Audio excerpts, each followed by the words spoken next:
Hablando de un trastorno afectivo bipolar, la palabra dice es afectivo, o sea, hay un trastorno del estado de ánimo. Es real que el paciente cursa, generalmente el paciente fluctúa entre dos polos, o está de una manera o está de otra. En ocasiones estos polos, estas polaridades se extienden en el tiempo, ¿no? Estamos hablando que si el paciente, por ejemplo, está deprimido, el paciente puede estar deprimido durante un mes, pero puede estar deprimido durante 3, 4, 5, 6 meses, ¿no? Y es una depresión que es una depresión generalmente profunda, en el caso de un tipo de trastorno afectivo bipolar. Y en otros no es una depresión tan profunda, pero te das cuenta que no es un estado emocional que le permite a la persona funcionar de manera normal. Ahora, específicamente cuando estamos hablando del trastorno afectivo bipolar, como te decía, estamos hablando de dos polos. Un polo es la manía que no es la manía que generalmente piensa la población, que es como cuando tienes costumbre de hacer algo, que las personas dicen, no, él tiene la manía de levantarse temprano y hacer ejercicio. Ese no es el término de manía que se utiliza para el trastorno afectivo bipolar. Cuando hablamos de manía en el trastorno afectivo bipolar, estamos hablando de un estado en el que la persona tiene un estado de euforia, que es una alegría exagerada, que no tiene nada que ver con la alegría normal. O sea, de hecho es una alegría que muchas veces es sin motivo, pero te das cuenta que la persona se siente muy alegre, la persona siente que tiene mucha energía para realizar las actividades, las labores del día. Este estado de manía se caracteriza porque el paciente, una de las cosas que pierde rápidamente es el sueño. El paciente se pasa casi toda la noche despierto cuando está en estado de manía, y generalmente a esa hora de la madrugada o de la noche él piensa que puede hacer todas las labores que realiza en el día. Entonces la paciente, por ejemplo, si es mujer, se levanta a hacer las cosas de la casa a las 3 de la mañana, 2 de la mañana, a querer barrer, a querer fregar, se siente contenta, no siente que tiene deseos de descansar. Y así es el estado de manía. Y después, cuando aparece el día, cuando ya amanece, te das cuenta cuando empiezas a dialogar con ella que habla constantemente, porque hay una aceleración del pensamiento importante. Y una vez que habla mucho, también, por ejemplo, si quiere ir a comprar a las tiendas, hay una compra compulsiva, ¿no? Compra las cosas que necesita y las que no necesita también. Puede gastar todo el dinero, puede sacar el dinero del banco. Pero además puede aparecer también que en el físico de la persona, cuando está en estado de manía, en el caso de la mujer se arregla más allá de lo normal. Los colores que utiliza para pintarse los labios son extremadamente llamativos, los aretes son grandes. Si usa collares, usa 2 y 3 collares, y la ropa siempre es muy llamativa cuando está en este es un tipo de estado de manía.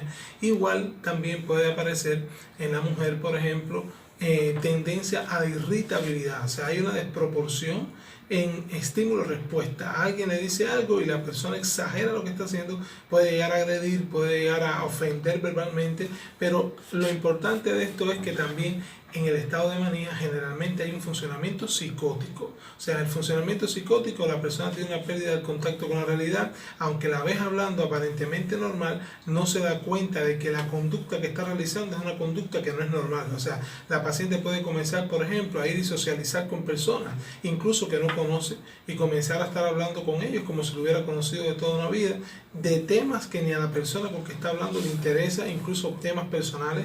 Pues hay un riesgo alto también de inestabilidad en las relaciones de pareja. En ese tiempo tiene la libido tan aumentada que perfectamente puede tener relaciones sin percepción del riesgo. Ese es el estado de manía en la mujer. En el hombre, doctor, solamente antes de pasar a los hombres, solamente en este caso hay una mezcla entre depresión y todos los trastornos y llega a este caso, ¿o no? No específicamente. No El específicamente. trastorno afectivo bipolar está considerado como un trastorno del estado de ánimo y está incluido dentro de los trastornos mentales graves. Hay una fuerte carga genética en el trastorno afectivo bipolar. O sea, como mismo aparece una predisposición genética para padecer de hipertensión o de diabetes mellitus o de lupus eritematoso, también hay una predisposición genética para padecer de trastorno afectivo bipolar. No tienes específicamente que tener otros cuadros anteriores, pero también si se asocia a vivencias traumáticas importantes. Por ejemplo, siempre hemos hablado que aunque la genética es un factor predisponente importante, cuando tú tienes una predisposición a padecer de una enfermedad, también tienen que crearse, en la mayoría de las ocasiones, las condiciones vivenciales para que este trastorno se pueda expresar, por ejemplo, como pueden ser trastornos de estrés postraumáticos importantes, como pueden ser violaciones, abusos, por ejemplo, desde la infancia a la adolescencia. Se estima que del 2 al 5% de la población mundial, el 2 al 5% padece de trastorno afectivo bipolar. Estamos hablando de que quizás cada 100 personas, 5 personas puedan padecer de trastorno afectivo bipolar. Y en esto lo que te quiero comentar, Fabricio, es que sí juega un papel importante el estrés, por ejemplo, para que se puedan desencadenar incluso los episodios de manía o los episodios de depresión. Entonces, ¿por qué estoy hablando de la manía como este episodio que se da, que es un episodio grave?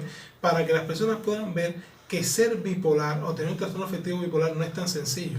A veces las personas diagnostican y dicen, fulano es bipolar o fulano tiene bipolaridad, como si fuera un diagnóstico fácil de poder diagnosticar, y no es así, es un diagnóstico difícil. Doctor, el caso de los hombres, y lo iba a tratar. En el caso de los hombres, por ejemplo, los hombres generalmente en estado de manía igual también pierden el sueño, pero generalmente no es que, por supuesto, ellos no se van a pintar como hacen las mujeres, pero sí pueden entrar, por ejemplo, a las tiendas y hacer compras desmedidas que normalmente no hacen. Pueden, por ejemplo, en la tarjeta de crédito o la tarjeta de débito, ir y hacer inversiones innecesarias y gastar todo el dinero pensando que están haciendo las cosas correctamente. Aparece una irritabilidad importante en los hombres, aparece un aumento del deseo sexual importante. A veces obligan a las parejas a tener relaciones sexuales sin tener en cuenta que la pareja no está en condiciones o que ya es demasiado frecuente el deseo, el apetito sexual, y esto trae muchas dificultades en las relaciones de matrimonio.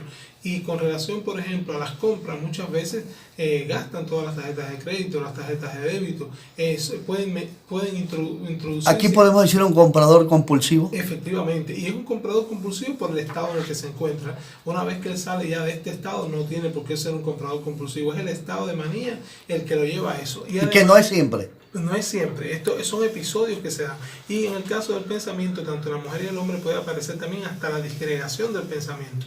Llega un momento que, como el paciente está psicótico, ese pensamiento está hablando él de una cosa en estos momentos, y al segundo te pasa para otro tema y otro tema que no tiene un hilo conductor. O sea, en la disgregación del pensamiento se mantiene la estructura gramatical de la oración, pero no tiene que ver nada, una idea que el hombre o la mujer en estado de manía expresa con la que sigue hablando posteriormente. Te puede estar hablando que estaba en el parque y pasarte después, por ejemplo, a los autos que están vendiendo en la Kia, por ejemplo. Entonces, son situaciones específicamente así donde hay un exceso de energía, hay un aumento de la libido sexual, hay una alteración en el pensamiento importante con aceleración del pensamiento que llega a la disgregación, que es esto que he estado comentando, y que corre un riesgo importante tanto él como las personas que están alrededor. Ahora, ¿hay un tratamiento, hay una cura? Sí, pero te voy a comentar rápido lo que pasa con la depresión. El paciente está en estado de manía y después te puede pasar a la depresión. Estamos hablando que estaba en ese estado y de pronto comienza a ir perdiendo esa energía, pero llega un momento que va al otro polo opuesto, que es la depresión.